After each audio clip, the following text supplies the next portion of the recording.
శ్రీమాత్రే నమ.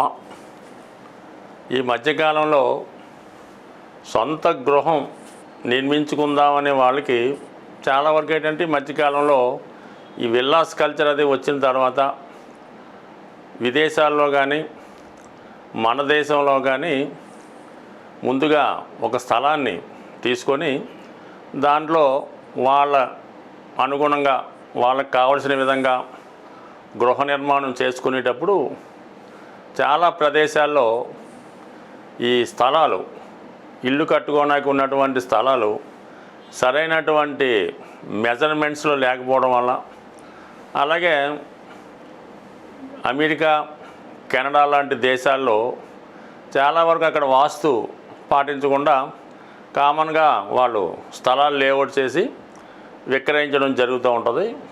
కొంతమంది ఆ స్థలాల్లో గృహాలు నిర్మించి కూడా విక్రయించడం జరుగుతూ ఉంటుంది.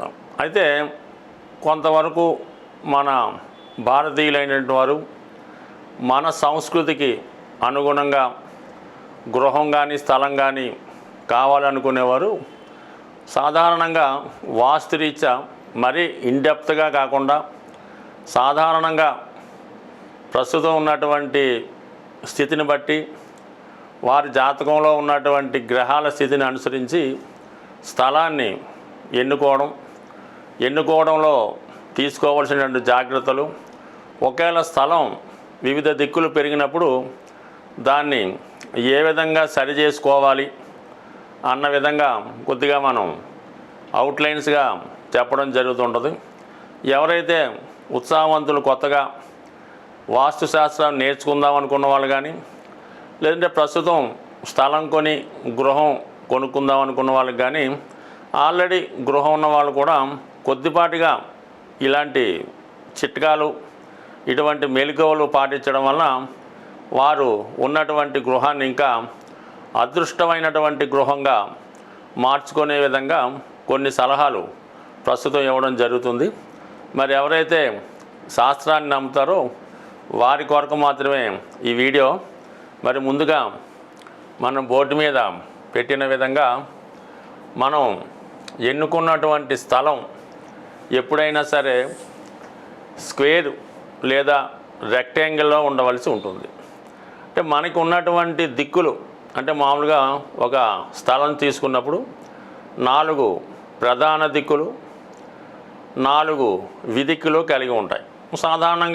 సర్వసాధారణంగా ఎవరికైనా ఈ తూర్పు ఫేసింగ్ ఇల్లు అన్న తీసుకోవడం జరుగుతుంటుంది. అంటే స్థలం తూర్పు ఫేసింగ్ కలిగి ఉన్నప్పుడు అది సాధారణంగా నెంబర్ 1 స్థలంగా తీసుకోవడం జరుగుతుంటుంది.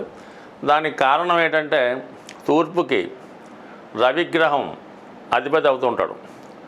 మనకి గృహం తూర్పు ఫేసింగ్ ఉన్న తూర్పులో ఎక్కువ ఖాళీ స్థలం ఉండి ఎటువంటి కటింగ్స్ లేకుండా ఉన్నప్పుడు అందులో నివసించినటువంటి జాతకులకి ఎక్కువగా ప్రభుత్వ సర్వీసులు, అలాగే మంచి ఆరోగ్యం, ఆ గృహంలో మిగతా వ్యక్తుల మీద ఆధిపత్యం ఉండడం, అలాగే రాజకీయంగా కానీ పెద్ద మనిషి తరహా కానీ రాణించడం జరుగుతూ ఉంటుంది. ముఖ్యంగా ఆరోగ్యం, శుభ్రమైనటువంటి అలవాట్లు, కీర్తి, సంపద పెరుగుతూ ఉంటాయి. అంటే మొత్తం మీద మనం తీసుకున్నటువంటి స్థలంలో తూర్పు భాగం ఎంత ఎక్కువగా ఉంటే ఆ జాతకుడికి అంత కీర్తి ప్రతిష్టలు నడుస్తూ ఉంటాయి. ప్రభుత్వ సర్వీసులో అతనికి ఎక్కువగా అనుకూలత ఏర్పడుతూ ఉంటుంది. అందువల్ల అంటే తూర్పు ఫేసింగ్ అనేది ఎవరైనా తీసుకోవచ్చు. బట్ ఏ ఫేస్ తీసుకున్నా కూడా స్థలాన్ని 4 దిక్కులు సమానంగా కానీ రెక్టాంగిల్గా ఉండేలాగా స్థలం తీసుకోవడం వల్ల చాలా వరకు అది వారికి కలిసి రావడం జరుగుతూ ఉంటుంది. ఈ తూర్పు భాగం కన్నా ఈ లోతు, అంటే అటు ఉత్తరం కానీ దక్షిణం కానీ ఇది 40 ఉన్నప్పుడు ఇది 80 వరకు ఉండొచ్చు. దాని తర్వాత ఎక్కువ ఉంటే మళ్ళీ ఇబ్బంది అవుతుంటుంది. కాబట్టి సాధ్యమైనంత వరకు తూర్పు ఫేసింగ్ అందరూ తీసుకోవచ్చు. అలాగే తూర్పు ఫేసింగ్ స్థలం తీసుకొని దానికి చుట్టూ ప్రహరీ గోడ కట్టి తూర్పు ఈశాన్యం గుండా ఇల్లు కట్టుకోవడానికి కావాలన్నటువంటి సరుకులు అయితే తెచ్చుకోవచ్చు. బట్ ఏదైనా ఒక స్థలం తీసుకున్నప్పుడు మన శంకుస్థాపన చేసి ముందుగానే దక్షిణ భాగాన్ని పడమర భాగాన్ని కంప్లీట్గా మూసివేసి ఉత్తర తూర్పు భాగాలు ఖాళీ పెట్టి గృహ నిర్మాణం చేసుకోవడం వల్ల చాలా వరకు ఆ గృహం పని మధ్యలో ఆకుండా సంపూర్ణంగా పూర్తవడం జరుగుతుంటుంది. ఇది ప్రధానంగా ఇల్లు కట్టుకునే వాళ్ళు చాలామంది గృహాలు మధ్యలో ఆగిపోవడం జరుగుతుంటుంది. ఏ ఫైనాన్స్ కారణాల వల్ల, ప్రభుత్వం కారణం వల్ల ఆగుతూ ఉంటాయి. అటువంటి వారు వారి యొక్క ప్రస్తుతం కడుతున్నటువంటి గృహానికి పరిశీలించి కంప్లీట్గా పడమర భాగం, దక్షిణ భాగం నీలపు రంగు క్లాత్తో కానీ లేదా రేకులతో కానీ పెద్ద పెద్దగా సర్వీ బాదులు లాంటివి పాతి అంటే దక్షిణకుండా ఉంటే అది తొందరగా ఆ బిల్డింగ్ పూర్తవడం జరుగుతూ ఉంటుంది. దాని తర్వాత తూర్పు తర్వాత ప్రధానంగా అందరికీ కలిసి వచ్చే దిక్కు ఉత్తర భాగం. నార్త్ ఫేసింగ్ అన్నది ప్రతి ఒక్కరికి కలిసి వస్తుంది. ముఖ్యంగా ఆర్థిక పరంగా ఎదగాలనుకునే వాళ్ళకి, ఆ కుటుంబంలో నిరుద్యోగులుగా లేకుండా అందరూ ఉద్యోగస్తులుగా ఉండడానికి, ఎప్పుడూ సిరి సంపదలతో తొలతోగడానికి ఎక్కువగా తూర్పు భాగం అంటే ఉత్తర భాగం పనిచేస్తూ ఉంటుంది. ఉత్తర ఫేసింగ్ స్థలం తీసుకొని ఉత్తర ఈశాన్యం ప్రధాన సింహద్వారం పెట్టుకోవడం వల్ల ఆ గృహంలో స్త్రీలకి చాలా అనుకూలంగా ఉంటుంది. స్త్రీలకు అనుకూలంగా ఉన్నప్పుడు మొత్తం సంసారం అంతా అనుకూలంగా ఉంటుంది. అలాగే ఆర్థిక పరంగా చాలా బలంగా ఉండే అవకాశం ఉంది.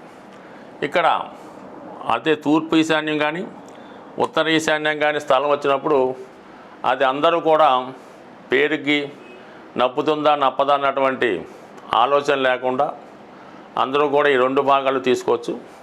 అయితే ఉత్తరం అన్నప్పుడు ఉత్తరం అన్నది ఇక్కడ తూర్పు ఈశాన్యం నుంచి పడమర వాయువు వైపు ఉన్నటువంటి మొత్తం భాగాన్ని ఉత్తరం.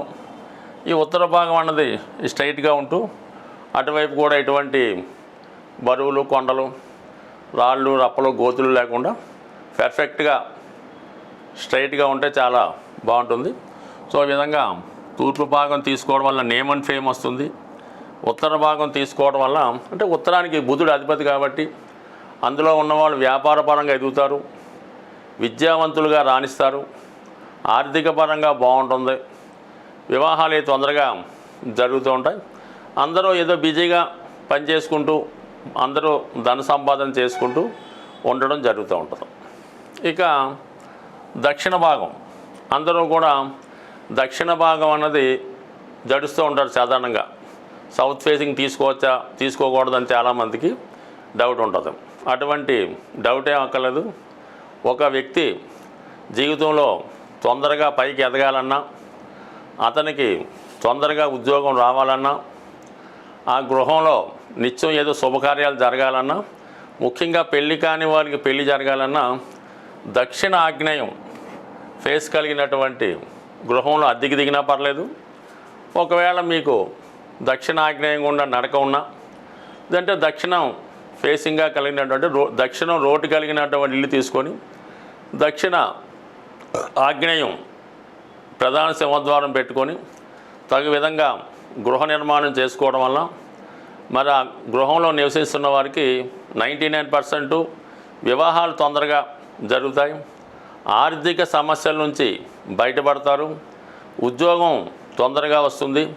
ఇవన్నీ కుజుడు, దక్షిణానికి కుజుడు అధిపతి కాబట్టి కుజుడి యొక్క కారకత్వాలన్నీ అక్కడ రాణిస్తూ ఉంటాయి. అలాగే ముఖ్యంగా వ్యాపార సంస్థలకి దక్షిణ ఫేసింగ్ చాలా అనుకూలంగా ఉంటుంది.